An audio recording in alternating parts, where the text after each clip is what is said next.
পুরোদমে ভারত পাকিস্তান যুদ্ধ চলছে, আর এই মুহূর্তে আমাদের হাতে এসেছে যুদ্ধের সবথেকে তাজা আপডেট সংবাদ। প্রথমেই জানাবো, পাল্টা হামলায় ভারতের ২৬টি সামরিক স্থাপনায় আঘাত হেনেছে পাকিস্তান। পাকিস্তানের আন্তঃবাহিনী জনসংযোগ পরিদপ্তর ISPR এর মহাপরিচালক লেফটেন্যান্ট জেনারেল আহমেদ শরীফ চৌধুরী জানিয়েছেন, দেশের জনগণকে দেয়া প্রতিশ্রুতি পূরণ করেছে পাকিস্তান সেনাবাহিনী। তারা একযোগে ভারতের ২৬টি সেনাবাহিনীর স্থাপনায় আঘাত হেনেছে, যাতে ভারত চূর্ণ বিচূর্ণ হয়ে গেছে। এরপর জানাবো, এবার যুক্তরাষ্ট্রের প্রেসিডেন্ট ডোনাল্ড ট্রাম্পকে ধন্যবাদ জানালেন শেহবাজ শরীফ। পাকিস্তানের প্রধানমন্ত্রী শেহবাজ শরীফ আজ মার্কিন প্রেসিডেন্ট ডোনাল্ড ট্রাম্পকে দক্ষিণ এশিয়ায় স্থায়ী শান্তি প্রতিষ্ঠায় ভূমিকা রাখার জন্য ধন্যবাদ জানিয়েছেন। সামাজিক যোগাযোগ মাধ্যম টুইটারে দেয়া এক পোস্টে ধন্যবাদ জানান তিনি। এদিকে যুদ্ধবিরতির অনুরোধ ভারতের পক্ষ থেকে এসেছে, জানিয়েছে পাকিস্তান সেনাবাহিনী। পাকিস্তান সেনাবাহিনী জানিয়েছে, সাম্প্রতিক উত্তেজনার মধ্যে প্রথমে ভারত পাকিস্তানে হামলা করে, এরপর পাকিস্তানের হামলায় ভারত টিকতে না পেরে আমাদের হাতে পায়ে ধরে কান্নাকাটি শুরু করে। তারা সৌদি আরব যুক্তরাষ্ট্রর হাতে পায়ে ধরে কান্নাকাটির শুরু করার কারণে নরেন্দ্র মোদীকে প্রতিশ্রুতি দেয় ডোনাল্ড ট্রাম্প। তাই ডোনাল্ড ট্রাম্পের পক্ষ থেকেই পাকিস্তানকে যুদ্ধবিরতিতে রাজি করিয়েছে। এরপরই এই যুদ্ধবিরতি হয়েছে। জানাবো, গাজায় ইসরায়েলি হামলায় নিহত ২৬ জন। ফিলিস্তিনি অবরুদ্ধ গাজায় ইসরায়েলি হামলায় কমপক্ষে ২৬ জন নিহত হয়েছে, তাদের মধ্যে ৮ জন শিশু রয়েছে। চিকিৎসা সূত্রের বরাতে এক প্রতিবেদনে তথ্য জানিয়েছে তুরস্কের সংবাদ সংস্থা আনাদুলু এজেন্সি। এবং সর্বশেষ জানাবো, সন্ত্রাস বিরোধী অধ্যাদেশ জারি। সন্ত্রাস বিরোধী আইন ২০০৯ সময় উপযোগী করার জন্য অধ্যাদেশ জারি করেছে সরকার। আজ এই অধ্যাদেশ জারি করে আইন বিচার ও সংসদ বিষয়ক মন্ত্রণালয় সংসদ কার্যকর না থাকায় আইন অধিকতর সংশোধন করে আশু ব্যবস্থা নিতে সংবিধানের ৯৩/১ অনুচ্ছেদে দেয়া ক্ষমতা বলে রাষ্ট্রপতির অধ্যাদেশ জারি করেছে। পরে তা গেজেট আকারে প্রকাশ করা হয়। এখন থেকে আওয়ামী লীগের নামগন্ধ বাংলাদেশে বাতিল করা হয়েছে। প্রিয় দর্শক, এতক্ষণ শুনছিলেন সংবাদ শিরোনাম, এবারে বিস্তারিত। তবে তার আগে বন্ধুরা, অনুরোধ থাকবে সংবাদটিতে একটি লাইক দিন। এই চ্যানেল আপনি নতুন হয়ে থাকলে আমাদের সংবাদটি দেখতে দেখতে চ্যানেলটি সাবস্ক্রাইব করে রাখুন। কমেন্ট করে বন্ধুরা আপনার মূল্যবান মতামত জানিয়ে দিন আপনি বিশ্বের কোন দেশ থেকে বা বাংলাদেশের কোন স্থান থেকে আমাদের সংবাদটি দেখছেন এবং শুনছেন। আর বন্ধুরা, ভারত পাকিস্তান যুদ্ধে আপনি কোন দেশকে সমর্থন করেন কমেন্ট করে জানিয়ে দিন। যদি ভারতকে কমেন্ট করে থাকেন, জয় হিন্দ লিখে বিশ্ববাসীকে জানিয়ে দিন। আর পাকিস্তানকে ভালোবেসে থাকলে কমেন্টে পাকিস্তান জিন্দাবাদ লিখে বিশ্ববাসীকে দেখিয়ে দিন। এবারে বিস্তারিত।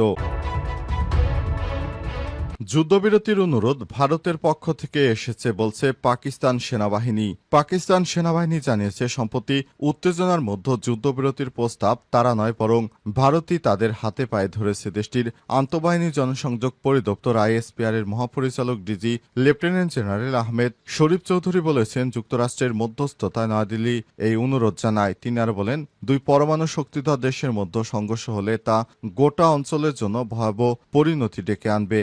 এক সংবাদ সম্মেলনে তিনি বলেন, এটি এমন এক সংঘাত ছিল যা ১.৬ বিলিয়ন মানুষের জীবনকে প্রভাবিত করতে পারত।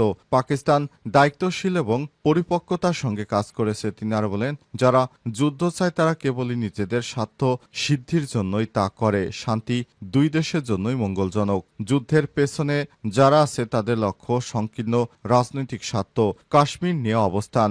ডিজি ISPR আরো বলেছেন, কাশ্মীর একটি আন্তর্জাতিক স্বীকৃত বিরোধ এবং তা জাতিসংঘ সনদ ও কাশ্মীরিদের ইচ্ছার ভিত্তিতে সমাধান হতে হবে। তিনি আর বলেন, ভারত একে অভ্যন্তরীণ বিষয় হিসেবে উপস্থাপন করার চেষ্টা করলেও এটি এখনও জাতিসংঘের বিবেচনাধীন একটি আন্তর্জাতিক বিরোধ। তিনি আরো জানান, ভারতের একতরফা সাংবিধানিক পরিবর্তন ও দমনপীড়ন পরিস্থিতির বাস্তবতা বদলাতে পারবে না। হাজার ঘরবাড়ি ধ্বংস হয়েছে, জোরপূর্বক জনমন পরিবর্তন ঘটানো হচ্ছে। সিন্ধু পানি চুক্তি প্রসঙ্গ। তিনি আর বলেন, সিন্ধু পানি চুক্তি নিয়ে পাকিস্তানের অবস্থান স্পষ্ট এবং সুসংহত। এ বিষয়ে সেনাবাহিনীর পক্ষ থেকে নতুন করে কিছু বলার নেই। যুদ্ধবিরতি চেয়েছিল ভারত। সম্প্রতি এক উত্তেজনা নিয়ে ডিজি ISPR জানিয়েছে, পাকিস্তান কোনো যুদ্ধবিরতির অবদান করেনি, বরং ভারতীয় সংঘর্ষ কমাতে চেয়েছিল। আমাদের মিত্র ও মধ্যস্থতাকারীদের জানিয়ে দিয়েছে। পাল্টা হামলায় ভারতের ২৬টি সামরিক স্থাপনায় আঘাত করে পাকিস্তান। পাকিস্তানের আন্তঃবাহিনী জনসংযোগ পরিদপ্তর মহাপরিচালক লেফটেন্যান্ট জেনারেল আহমেদ শরীফ চৌধুরী জানিয়েছেন, দেশের জনগণকে দেয়া প্রতিশ্রুতি পূরণ করেছে পাকিস্তান সেনাবাহিনী। তিনি আরও জানান, ভারতীয় আগ্রাসনের জবাবে পাল্টা অপারেশন বুনায়ামুম মারসুসের মাধ্যমে ভারত নিয়ন্ত্রিত কাশ্মীর সহ মূল ভূখণ্ডের বিভিন্ন গুরুত্বপূর্ণ লক্ষ্যবস্তুতে আঘাত এনেছে পাকিস্তান। আজ এক প্রেস ব্রিফিংয়ে তিনি বলেছেন, আজ আমরা আপনাদের সামনে উপস্থাপন করছি অপারেশন বুনায়ামুম মারসুস পরিচালনার প্রেক্ষাপট এবং সফল সমাপ্তি। 6 থেকে 7 মে রাতে চালানো ভারতীয় কাপুরুষিত হামলায় নারী, শিশু ও বৃদ্ধ সহ নিরীহ পাকিস্তানি নাগরিকদের মৃত্যু হয়। এর জবাব দিতেই ভারতে ব্যাপক হারে হামলা চালায় পাকিস্তান সেনাবাহিনী। আইএসপিআর এর ডিজি প্রধানমন্ত্রী ও তার মন্ত্রিসভাকে ধন্যবাদ জানিয়ে বলেছেন, জাতিকে যে প্রতিশোধের প্রতিশ্রুতি দেওয়া হয়েছিল তা বাস্তবায়নের সুযোগ করে দিয়েছেন প্রধানমন্ত্রী। এটি একটি যুগান্তকারী সিদ্ধান্ত ছিল। তিনি আর বলেন, এই দুঃসময়ে জাতির একতাবদ্ধ সমর্থন, মনোবল এবং প্রার্থনা আমাদের সশস্ত্র বাহিনীর শক্তি বাড়িয়েছে। পাকিস্তানি গণমাধ্যমের ভূমিকা নিয়েও তিনি প্রশংসা করে বলেছেন, উল্লেখ করে পাকিস্তানের গণমাধ্যম যেখানে দায়িত্বশীল ভূমিকা পালন করেছে, সেখানে ভারতের গণমাধ্যম কেবল যুদ্ধবাজ প্রচারেই লিপ্ত ছিল। লেফটেন্যান্ট জেনারেল আহমেদ শরীফ আরও বলেছেন, পাকিস্তান 26টি ভারতীয় সামরিক স্থাপনায় হামলা চালিয়েছে। 2টি স্থানে ভারতীয় S-400 প্রতিরক্ষা ব্যবস্থা ধ্বংস করা হয়েছে এবং পাকিস্তান 84টি ভারতীয় ড্রোন ভূপাতিত করেছে। তিনি দৃঢ়কণ্ঠে বলেছেন, পাকিস্তানের সার্বভৌমত্বে আঘাত এলে জবাব হবে প্রতিশোধমূলক এবং চূড়ান্ত। ট্রাম্পকে ধন্যবাদ জানালেন শেহবাজ শরীফ। পাকিস্তানের প্রধানমন্ত্রী শেহবাজ শরীফ মার্কিন প্রেসিডেন্ট ডোনাল্ড ট্রাম্পকে ধন্যবাদ জানিয়েছেন। দক্ষিণ এশিয়ায় স্থায়ী শান্তি প্রতিষ্ঠায় ভূমিকা রাখায় ধন্যবাদ জানিয়েছেন তিনি। সামাজিক যোগাযোগ মাধ্যম এক্সে এক পোস্টে পাক প্রধানমন্ত্রী বলেছেন, পাকিস্তান ও যুক্তরাষ্ট্র যুগ যুগ ধরে পারস্পরিক স্বার্থ রক্ষা ও বিশ্বের গুরুত্বপূর্ণ অঞ্চলে শান্তি ও নিরাপত্তা প্রতিষ্ঠায় অংশীদার হিসেবে একসঙ্গে কাজ করছে। তিনি আরও বলেন, বিশ্ব শান্তির জন্য প্রেসিডেন্ট ট্রাম্পের যুগান্তকারী নেতৃত্ব এবং প্রতিশ্রুতির জন্য আমি অত্যন্ত কৃতজ্ঞ। দক্ষিণ এশিয়ায় স্থায়ী শান্তি প্রতিষ্ঠায় বড় ধরনের ভূমিকা রাখার তার সদিচ্ছা অত্যন্ত মূল্যবান। প্রধানমন্ত্রী আরও বলেন, আমি বিশ্বাস করি মার্কিন প্রেসিডেন্ট সবসময় পাকিস্তান। ট্রাম্পকে ধন্যবাদ জানালেন শেহবাজ শরীফ। পাকিস্তানের প্রধানমন্ত্রী শেহবাজ শরীফ মার্কিন প্রেসিডেন্ট ডোনাল্ড ট্রাম্পকে ধন্যবাদ জানিয়েছেন। দক্ষিণ এশিয়ায় স্থায়ী শান্তি প্রতিষ্ঠায় ভূমিকা রাখায় ধন্যবাদ জানিয়েছেন তিনি। সামাজিক যোগাযোগ মাধ্যম এক্সে এক পোস্টে পাক প্রধানমন্ত্রী বলেছেন, পাকিস্তান ও যুক্তরাষ্ট্র যুগ যুগ ধরে পারস্পরিক স্বার্থ রক্ষা ও বিশ্বের গুরুত্বপূর্ণ অঞ্চলে শান্তি ও নিরাপত্তা প্রতিষ্ঠায় অংশীদার হিসেবে একসঙ্গে কাজ করছে। তিনি আরও বলেন, বিশ্ব শান্তির জন্য প্রেসিডেন্ট ট্রাম্পের যুগান্তকারী নেতৃত্ব এবং প্রতিশ্রুতির জন্য আমি অত্যন্ত কৃতজ্ঞ। দক্ষিণ এশিয়ায় স্থায়ী শান্তি প্রতিষ্ঠায় বড় ধরনের ভূমিকা রাখার তার সদিচ্ছা অত্যন্ত মূল্যবান। প্রধানমন্ত্রী আরও বলেন, আমি বিশ্বাস করি মার্কিন প্রেসিডেন্ট সবসময় পাকিস্তানি জনগণের পক্ষে, কারণ পাকিস্তান কখনো সন্ত্রাসবাদকে সমর্থন করে না। এর আগেও পাকিস্তান সেনাবাহিনী সবসময় সন্ত্রাসবাদকে দমনে কাজ করেছে এবং শেহবাজ শরীফের সরকারও পাকিস্তান যে কর্মকাণ্ড পরিচালিত হচ্ছে সেখানে শেহবাজ শরীফের সরকার সবসময় সন্ত্রাসবাদকে দূরে সরিয়ে দিয়ে তারপর পাকিস্তানের সামনের দিকে এগিয়ে যাচ্ছে। পাকিস্তান সব থেকে বেশি সন্ত্রাসবাদে ক্ষতির সম্মুখীন হয়েছে, তাই পাকিস্তান সব সময় তার সেনাদেরকে সন্ত্রাসদের বিরুদ্ধে রুখে দিয়ে থাকে। কিন্তু ভারত অন্যায়ভাবে পাকিস্তানের বিরুদ্ধে অযাচিত হস্তক্ষেপ করে এই হস্তক্ষেপের কঠিন জবাব দিয়েছে পাকিস্তান।